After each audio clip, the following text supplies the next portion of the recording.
I already knew I wanted to draw birds for this.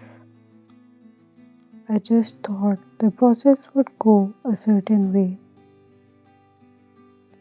I tried a new technique, thinking I would be able to control how the colors spread. But as soon as I added water, everything just blended together. No control, just colors moving on their own. It wasn't what I had planned, but the background turned out really soft and beautiful. So I just went with it and started drawing the words on top.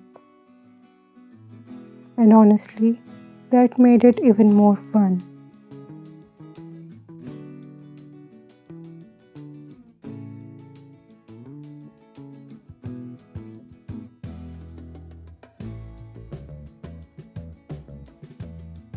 Instead of fixing it, I just worked on top of it.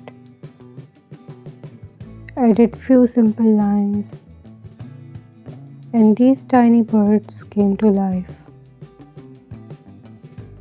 It didn't go as planned, but it still turned into something I really like.